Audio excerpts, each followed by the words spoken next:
मैं doctor CL महावर BA third year की छात्राओं को भक्ति काल का समय एवं भक्ति के प्रकार के बारे में बताने जा रहा हूँ। ध्यान से सुनिए। हिंदी साहित्य का इतिहास में भक्ति काल है, उसका समय 1375 संवत से 1700 संवत तक का है। भक्ति काल हिंदी साहित्य का स्वर्ण युग के नाम से भी जाना जाता है, क्योंकि भक्ति काल के अंतर्गत जो साहित्य रचना हुई वह सत्य साहित्य के रूप में हुई और जो साहित्य रचा गया वह हिंदी साहित्य का सर्वश्रेष्ठ साहित्य रचा गया था। इसलिए भक्ति काल को हिंदी साहित्य का स्वर्ण युग भी कहा जाता है। भक्ति काल में जो भक्ति थी उस भक्ति को भी दो प्रकार से माना जाता है। भक्ति की इसे दो रूप कहते हैं, जो कि निम्नानुसार है। भक्ति के जो दो रूप हैं उसमें से प्रथम रूप है सगुण भक्ति और दूसरा रूप है निर्गुण भक्ति। सगुण भक्ति वह भक्ति है जिसमें ईश्वर का साक्षात रूप माना गया है या ईश्वर का अवतार। इसमें उसकी आकृति है, उसका रूप है, उसने जन्म लिया है और उसने लोगों की भलाई का कार्य किया है। ऐसे सगुण भक्ति। निर्गुण भक्ति, निर्गुण भक्ति वह भक्ति जिसके अंतर्गत जिसकी आकृति नहीं है, कोई रूप नहीं है, कोई रेख नहीं है, वो घट घट का निवासी है, हर कण कण में व्याप्त है, अंतर्यामी है, सर्वव्यापी है। ऐसा जो भक्ति करने वाले थे वो निर्गुण भक्ति कहलाए। सगुण भक्ति के जो दो रूप हैं उनमें से प्रथम रूप है राम भक्ति और द्वितीय रूप है कृष्ण भक्ति। राम भक्ति को उसको रामाश्रय शाखा भी कहते हैं और कृष्ण भक्ति को श्री कृष्ण श्री शाखा भी कहते हैं। राम भक्ति का जो करने वाले संत थे, मुनि थे, साधु थे, वो थे राम अर्थात दशरथ पुत्र श्री राम, अयोध्या नरेश के पुत्र श्री राम, और जिन्होंने मर्यादा में रहते हुए सारे कार्यों को संपन्न किया, इसलिए राम को मर्यादा पुरुषोत्तम कहते हैं,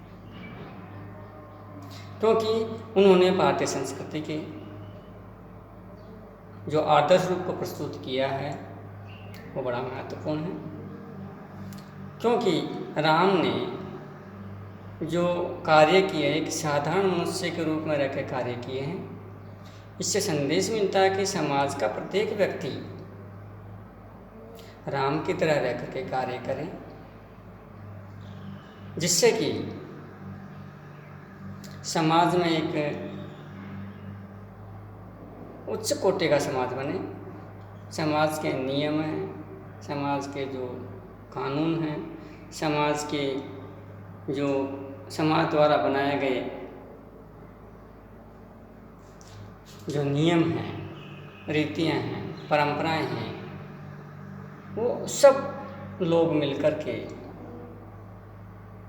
उसका निर्वहन करें तो समाज में कोई बुराई नहीं रहेगी, समाज अच्छा प्रगति करेगा, समाज उत्तरोत्तर आगे बढ़ेगा। तो ऐसी भक्ति करने वाले थे रामाश्रय शाखा के संत। और इन रामाश्रय शाखा के संतों में सबसे महत्वपूर्ण संत हैं तुलसीदास, और तुलसीदास की जो महत्वपूर्ण रचना है वह है रामचरितमानस। रामचरितमानस महाकाव्य है, इसमें राम के चरित्र का बखान किया गया है राम के जो समाज में किए गए, राम के द्वारा किए गए कार्यों का, उनका बखान, उनका चरित्र का निर्माण का बखान है।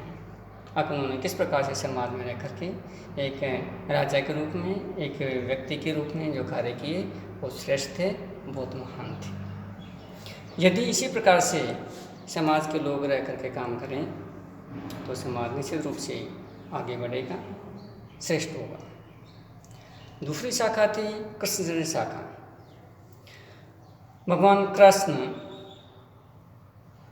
गोपियों के प्यारे, नंद दुलारे, नंद बाबा के भगवान कृष्ण बचपन से ही नटखट, चंचल स्वभाव के, गांव के ग्वालों के साथ मिलकर के गायें चराना, जंगल में जाना, संगी साथियों के साथ में अठखेलियाँ करना, और कंस के द्वारा भेजे गए अनेक जो राक्षस थे उनका दमन करना, उनको मारना और गोकुल को सुरक्षित रखना। गोकुल को नहीं बल्कि वहाँ की सारी प्रजा थी, उन प्रजा को भी उन्होंने रक्षा की, उनको बचाया, हर संभव उनकी सहायता की। तो ऐसे भगवान कृष्ण थे जो सबके सहाय थे। अमीर गरीब कुछ नहीं देखा, सब साथ थे, ग्वाल बाल थे, इनके सखी संगी थे, और उनके साथ खेलना, दही दूध खाना, झूठ बोलना, और फिर भी कहता है कि मैंने कोई झूठ नहीं बोला। ऐसे कृष्ण सबके प्यारे, सबके दुलारे, मन को मोहित करने वाले,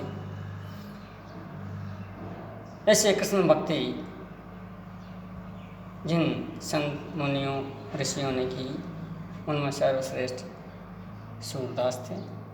और सूरदास की जो साहित्य लहरी थी वो बड़ी महत्वपूर्ण है। सूरदास ने भगवान कृष्ण के बाल रूप का वर्णन किया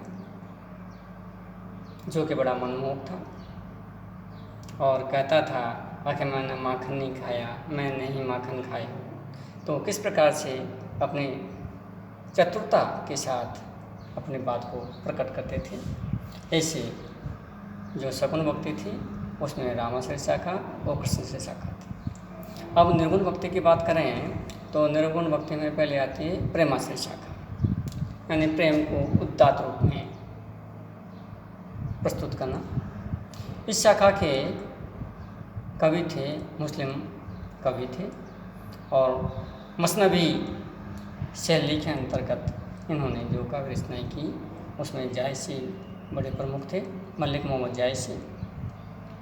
यह प्रेमाश्रय शाखा के सर्वश्रेष्ठ संत और कवि थे, और इनके सर्वश्रेष्ठ जो रचना थी पद्मावत थी, जो कि उस पद्मावत के माध्यम से इन्होंने अपनी भक्ति का बखान इसमें किया, और भारतीय जो कहानी थी उस कहानी के माध्यम से रतन सेन और पद्मावती के जो बात कही उसको एक आधारभूत मानते हुए एक उदात्त रूप में यह लोक से यह लोक तक जो रचना की, जो बताया, वो बड़ा महत्वपूर्ण था। इससे कि समाज की बुराइयां दूर होगी और व्यक्ति निश्चित रूप से उस ईश्वर को मिलने के लिए लालच रहेगा और निस्वार्थ भाव से भगवान की भक्ति करेगा। तो ऐसी प्रेमाश्रय शाखा के माध्यम से जायसी ने जो रचना की वो बड़ी महत्वपूर्ण थी। निर्गुण भक्ति के अंतर्गत ज्ञानश्रय शाखा में जब बात करते हैं तो कबीरदास का महत्वपूर्ण स्थान है। कबीरदास के जो राम हैं वह अंतर्यामी हैं, घट घट के निवासी हैं, कण कण में व्याप्त हैं, अदृश्य हैं, और सबके हृदय में निवास करते हैं, वो सबके पास में है, वो सबको देख रहे हैं, कोई उनसे अछूता नहीं है। ऐसे भक्ति करने वाले ज्ञान मार्गी कबीरदास थे। और कबीर की जो भक्ति की जब बात करते हैं तो शुद्ध सात्विक और सही भक्ति थी। उनके जो राम थे वह हर जगह, हर क्षेत्र में, हर कण कण में निवास है।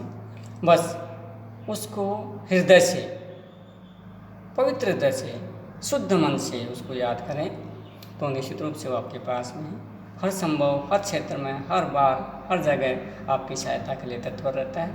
पर तब जब आप निस्वार्थ भाव से, सच्चे हृदय से जब आप उसकी विनती करते हैं तो वो निश्चित रूप से आपके पास में होता है। तो कबीरदास निर्गुण भक्ति के महान संत थे और उनकी जो रचना थी वो भी धन्यवाद।